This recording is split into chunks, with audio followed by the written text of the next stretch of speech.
Greetings adventurers, this is Lorne, your guild advisor, and with DanMemo we just got the latest story update to conclude this pre-4th anniversary event, and we of course got the reveal that the data mine called is that the goddess, the mystery goddess in question is indeed Aphrodite.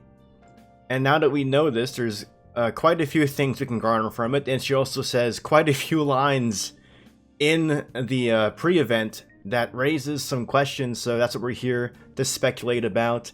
There is one thing I want to mention before we dive deep into this, and that previously I said that the only time I think Aphrodite has shown up in danmachi material was in the One Love short story, which is the short story that Japanese theater attendees got for watching Orion. But that's actually not the case. She is actually mentioned in Sword Oratoria Volume 6, but it's like an offhand comment, and it doesn't actually point attention to Aphrodite as a character. If you're not familiar with the story of Volume 6 of Sword Oratoria, DanMemo, if you've been playing DanMemo and have been keeping up with all the events, they did adapt Volume 6 of Sword Oratoria through the Turbulent Shore Rondo event, which is focused on the Amazon twins, and then at the end of this story, after the conflict has resolved between Loki Familia and Kali Familia, Loki and Kali talk to each other, and they get into a bit of an argument. And as you can see here, like they get into an argument, and then Kali, like in frustration, like tries to like nod off something that Loki said, and she goes, all right, I got it. Love will save the world and all that. Love and peace, all hail Lady Aphrodite. And that's such an offhand comment that it's easy to miss and not remember, because that specific piece of dialogue doesn't bring attention to Aphrodite as a character, like I mentioned in Volume 2, the main series, when they specifically like say to Hestia, oh, you're part of the 3 virgin goddesses.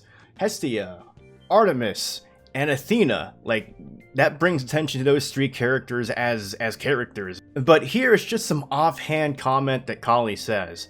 But now that we know that that English slide isn't actually like completely false, like it says this character appeared in the original novel. Again, when you hear original novel, you usually think like the main series, but this is such a slight mention in Sword Oratoria Volume 6, and Aphrodite doesn't really come into her own as an actual character until that short story in One Love. But now that we got that out of the way, we can go ahead and look at what Aphrodite has said in this pre-event. And of course, she brings attention to Bel, and the kicker's at the end of her dialogue with Hermes. But she does say some other interesting things here. Like here with this line, she mentions that Hermes won't tell her like who raised Bel, and of course we know who did.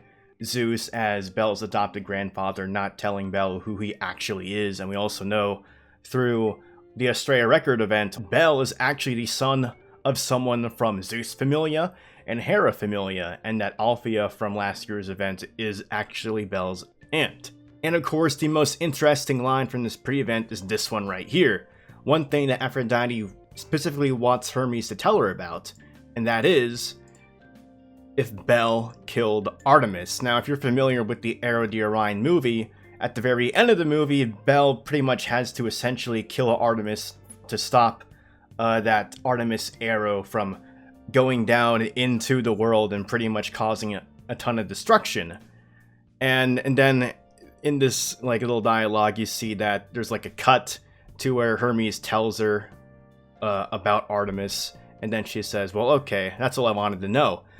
So we don't exactly know what Hermes told her. I would think that Hermes would say like the context of the situation, like there was no other way, like Artemis had to die because there was really no way out of it. There was no like true happy ending for Artemis to stay on Earth.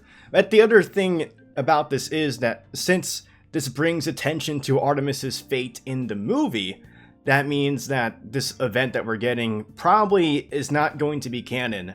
And at first, I'm like a little bit disappointed at that, because the previous 2 anniversaries were the Argonaut event and then Astrea Record, and those 2 were like about danmachi's past. We got to learn a lot more about the lore, and those are pretty much canon. But with this, since this is like stemming from a result of the non-canon movie Orion, that means the events of this event probably aren't going to be canon at all. And if you really think about it, this 4th anniversary event seems to be like present day danmachi, and the last anniversary event that was present day was Grand Day, and that wasn't canon either. But we did still get some interesting information out of it, because whenever it like references the past and not the present, that's usually stuff we can take as like canon-ish lore. So I wouldn't be surprised to see like flashbacks to the past that are canon, but then anything in this event that like relates to Artemis Orion probably is not going to be canon, which is a bit sad. And because this event is going off, at least presumably that Artemis is dead, feels bad because I really wanted to see Artemis again, but again, we might see her through a flashback. I mean, come on guys, I wouldn't have stuff like this. A Japanese physical shop exclusive wall scroll imported from Japan from pre-ordering the limited edition The Orion movie if I didn't like Artemis's design, and plus reviews on the wall scroll, so of course I had to have it. But Artemis's design is just really good, and just wasted on a non-canon movie, so cool to see more of her potentially. Now that we know that Artemis is specifically being pointed out in this event, that also means that we may get those scenes adapted into the game that I was talking about through that one love story in the past in heaven when Hestia, Aphrodite, and Artemis were like arguing together. We might even see Athena as well included in that. And then later on, when her familia comes back, she says, "We're headed to Olympia." And now the interesting thing about Olympia is that Hermes says right here that it's the eternal sanctuary, and basically Olympia is supposed to be like this neutral ground, and in Greek mythology, Olympia is where the original Olympic Games were being held in honor of Zeus. So if we're going to Olympia in this 4th anniversary event, it'll be really interesting. Like, are we going to have like different characters compete in games, and then at some point, because this is some anniversary event, we expect some big fights or big conflict, like who's going to show up during this? One interesting thing of dialogue that Aphrodite does say here before she leaves Hermes is that she appreciates the stories that Hermes has been telling her, and she says, "I'm glad to know about the future heroes of this generation." And then a line like that makes me think that maybe she might have a hand in organizing events in Olympia, like if we are getting some Olympic Games type of thing. Last time I mentioned that maybe we might have some references to the Trojan War, especially if Athena is involved in this event. So very curious if we're getting like some Olympic Games type of thing. And then Aphrodite, after hearing what Hermes has to say about previous events, like invites characters like Loki Familia, Freya Familia, Ryu possibly, though I'm not expecting too much out of Ryu because we did just come off a huge 3rd anniversary event basically about her, so I'd understand if there's not too much attention on Ryu right now because she got a huge amount of attention last year. Now that we're going to Olympia, presumably, like, I'm very curious on what this event is going to be. Again, likely present day, and that's the another thing that interests me, like where in present day are we going to be in? Like, is this going to be something like with a post-season 3? We'll just have to see where things lead up to. Though, again, this specific line that Hermes says, like, expected the settlement to take place now, which settlement is kind of a weird word to use if it's supposed to be hinting at, like, some Olympic game type of event. And it's very coincidental that the Tokyo Olympic Games that were postponed from last year due to COVID, which is expected to happen this summer. It's very interesting that Olympia comes up when the supposed Tokyo Olympic Games are supposed to be happening in the summer. Like, very coincidental. Apparently, this 4th anniversary event was supposed to be already decided upon, like, last year already, and that's when those Olympic Games were supposed to be taking place originally. So, very interesting if it's supposed to be a coincidence or not. We'll just have to see what happens. And as for other characters that may show up, like I mentioned, like Artemis is probably just going to be part of flashbacks if we're assuming that this is going off Artemis dying from the Artemis Orion movie.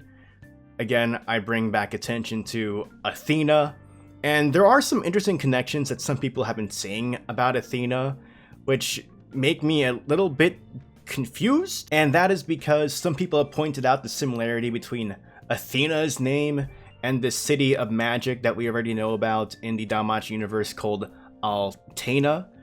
And Athena is like a city of magic. This is from a dialogue with this specific Reveria unit's like costume event, and they talk about the Athena, the city, and then how it's a city of magic, and they're in conflict with like other mages, like specifically looking at Orion because it's a city of magic and they believe their magic is the best, but now we have Reveria, who is pretty much the strongest mage, so there's a source of conflict there.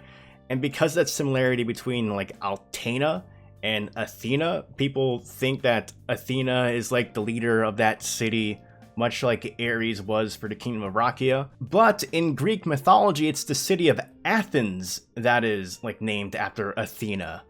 And Omori Sensei isn't shy to use like the actual names of things in danmachi, so it would be very weird for like, if we are going to have a city that's like under Athena, like it should just be called Athens, not Athena. And the other thing about Athena is it's mentioned in Sortatoria Volume 2, because they talk about grimoires and magic stuff when Lafia and Reveria are visiting a magic shop. And this is like an old translation from Volume 2. Like sometimes Yen Press revises their translations. Except for Ryu's name, it's still Liu in the Yen Press translations for some reason, but they change the spellings of other things to more accurate ones. And then Athena pops up again in episode Freya. They talked about how a magic ship that's like sailing through sand is made from the city of Athena. So who knows if that pops up? Like I'm very reluctant to say that Athena and Athena are like supposed to be related to each other, but again, I still do think that Athena will show up in this event in some form, just because now that Aphrodite has specifically said the name Artemis, where those two characters interact the most is from that one love short story from the Orion movie, and that's where specifically Athena is also mentioned, and so it'd be a great time to actually have her in the game as well. And we had a lot of surprise with Estrella record. Like, we weren't expecting to get Zard as a character, we weren't expecting to get Althea as a character, or Erebus. Like, Althea from Hera Familia, Zard from Zeus Familia.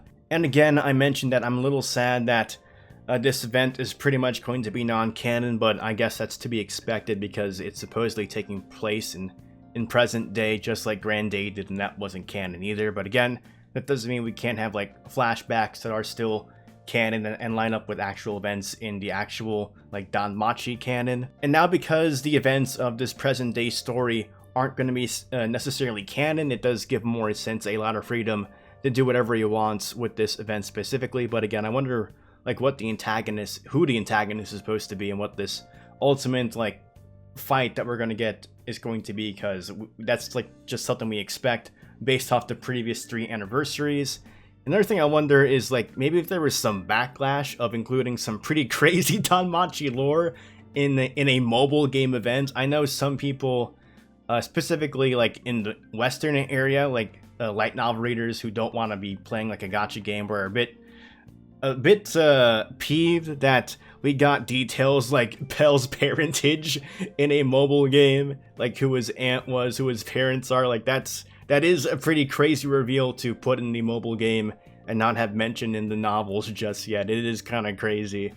So I wonder if maybe going back to non-canon stuff for this anniversary is a result of that. I doubt it, but it is a possibility to think of. And before I forget, when Grand Day comes to mind, the first anniversary, during the pre-event leading up to Grand Day, there was a character mentioned. And the other thing is that we know in like danmachi canon, there is one other level 7 somewhere. He's outside of Rario though, or he or she is outside of Rario.